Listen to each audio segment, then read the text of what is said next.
साथियों सभी का स्वागत है आपके अपने ऑनलाइन प्लेटफॉर्म कैसे पे। देखिए आपको एनसीईआरटी ज्योग्राफी की सीरीज कराई गई थी। क्लास 10 के कल क्वेश्चन कुछ देखे गए होंगे आपके द्वारा। क्लास 6 to 12 ये एनसीईआरटी, तो हर एक क्लास के आपको आंसर मिलेंगे। बेहद इंपॉर्टेंट क्लास 10 की, क्लास 11 की, क्लास 12 की, क्लास 9 की, क्लास 8 और कुछ 7 और 6 की भी हैं। तो जो जो इंपॉर्टेंट होंगे उस तरीके से आपको वीडियो ला रहे हैं। हर परीक्षा में पूछे जाने वाले हैं, पूछे जाते हैं, उन सभी के लिए बेहद महत्वपूर्ण है। UPPC, UPSSC, RO high court, CUET, NDA, ठीक है, APFC और वन दरोगा, इन सभी के लिए काफ़ी इंपॉर्टेंट सीरीज़ है। वीडियो एग्ज़ाम वाले भी इसको देखिए, ठीक है। एनसीईआरटी की सीरीज़ है, आप सभी एग्ज़ामों के लिए कॉमन है, ठीक है। फ्री PDF आपको पहले बता चुके हैं। चैनल को, वीडियो को लाइक करिए, सब्सक्राइब करिए चैनल को, और खूब सारा आपको शेयर करना है, ठीक है। कोई भी दिक्कत अगर आपको आ रही है तो आप हमसे पूछ सकते हैं अपने डाउट या कमेंट बॉक्स सेक्शन में, ठीक है। चलिए आइए स्टार्ट करते हैं। पहला क्वेश्चन, निहारिका। निहारिका ये क्लास 11 की आपकी है, ये एनसीईआरटी। निहारिका ने नेबुला को सौरमंडल का जनक माना जाता है। दूसरा, सूर्य व क्षुद्र ग्रहों की पट्टी के बीच स्थित ग्रहों को भीतरी यानी इनर प्लैनेट कहा जाता है। तीसरा, हमारे सौरमंडल में क्षुद्र ग्रह पट्टी के बाहर अवस्थित ग्रहों को बाहरी ग्रह यानी आउटर प्लैनेट कहा जाता है। तो इसका राइट आंसर क्या होगा? देखिए इसका राइट आंसर आपका चारों ही सही है। ऑप्शन नंबर डी इसका राइट आंसर है। तीनों ही ऑप्शन आपके सही हैं। ये भी सही है, ये भी सही है, ये भी सही है। तीनों ऑप्शन आपके सही हैं। ऑप्शन नंबर डी इसका राइट आंसर है, ठीक है।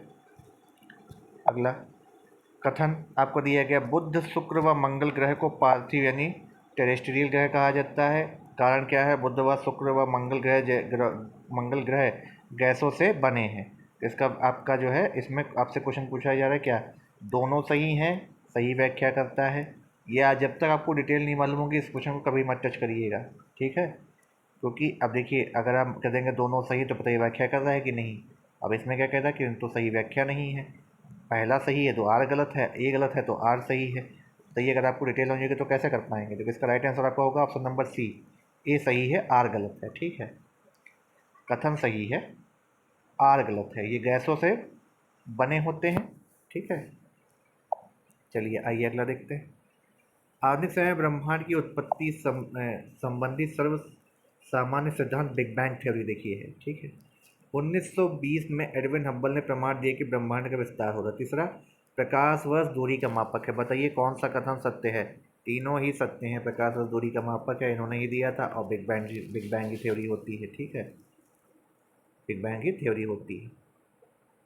प्रकाश का वो आपका फार्मूला क्या होता है? देखिए कितनी दूरी तय करता है, 9.46 इंटू 10⁻12 किलोमीटर के बराबर, ठीक है, एक प्रकाश वर्ष। चलिए एक प्रकाश वर्ष में इतनी दूरी वो चलता है। अगला, जुरैसिक कल्प में डायनासोर का विकास हुआ। पहला कथन, स्थल पर जीवन के प्रथम चिन्ह पौधे जो है आपका क्या है, विकास सिलुरियन कल्प में हुआ। सिलुरियन कल्प में, यहाँ पे सिलुरियन है, कल्प में हुआ।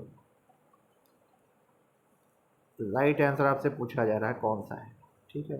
तो इसमें दोनों ही सही हैं, ऑप्शन सी। अगला, इन कथनों पे आपको विचार करना है।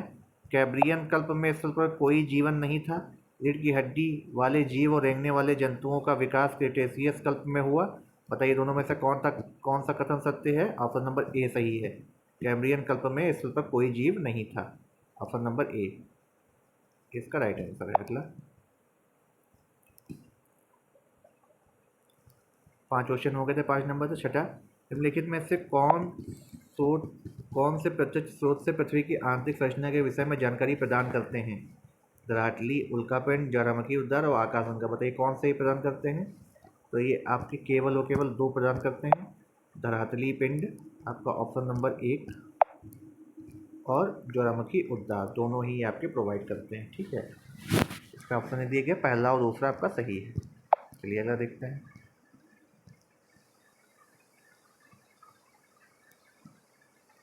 7वां नंबर का क्वेश्चन आपका क्या है?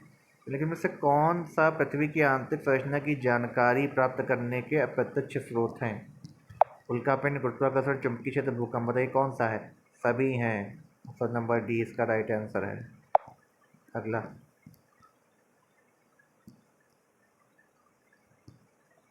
8 नंबर, कथन क्या है? गुरुत्वाकर्षण का मान ध्रुवों पर अधिक होता है। भूमध्य रेखा पे कम। कारण क्या है? पृथ्वी के अंदर धातु में गहराई बढ़ने के साथ तापमान, दबाव और घनत्व में वृद्धि होती है। तो क्या ऐसा है? बिल्कुल ऐसा है, लेकिन ये सही व्याख्या नहीं कर रहा है। ऑप्शन नंबर 20 का राइट आंसर है, लेकिन ये सही व्याख्या नहीं कर रहा है। क्या होता है देखिए, देखिए पृथ्वी पर जो अक्षांशों का धातु पे मान ना वो एक समान नहीं होता, ठीक है। ध्रुवों पर अधिक होता है, भूमध्य में कम होता है, ठीक है। क्यों? क्योंकि केंद्र से, पृथ्वी का जो केंद्र है वहाँ से भूमध्य रेखा की दूरी जो है, भूमध्य रेखा की दूरी जो है कम होती है, ठीक है, इस वजह से।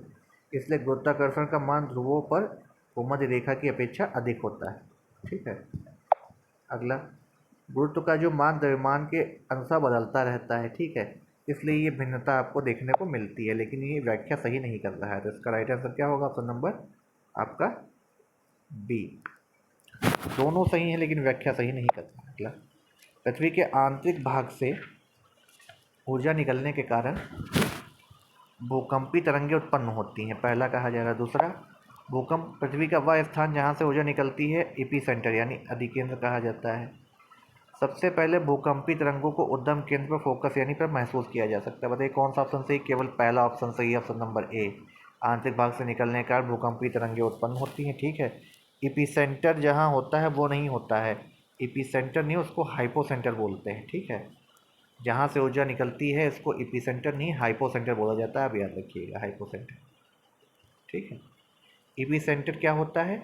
वह बिंदु होता है जो उद्गम के समीप होता है। जैसे मान लीजिए अभी भूकंप आपका जैसे आया हुआ है रिसेंटली में, तो उसका एपिसेंटर आपका नेपाल बताया गया, अफगानिस्तान बताया गया, इस तरीके से जो है वो एपिसेंटर होते हैं।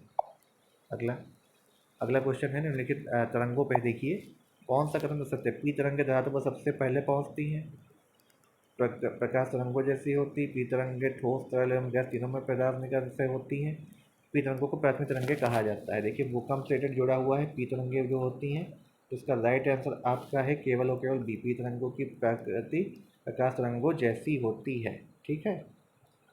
पी तरंगों को प्राथमिक तरंगे कहा जाता है, तो ये भी सही है। तो ये तीनों सही हैं, केवल आपका ऑप्शन नंबर बी इसका जो है इसमें राइट आंसर होगा। प्रकाश तरंगों जैसी होती ये नहीं होती है, जी नहीं, ये गलत है, ठीक है। तो ऑप्शन नंबर असत्य चुनना था, तो असत्य यही है, ठीक है। बाकी तीनों आपके सही हैं।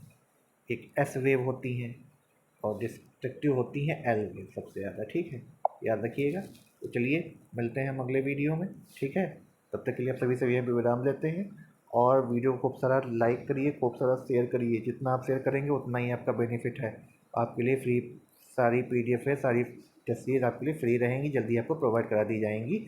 अदर सब्जेक्ट की भी, ठीक है, करंट अफेयर वगैरह की भी आपको मिलेंगी। तब तक के लिए आप सभी से धन्यवाद।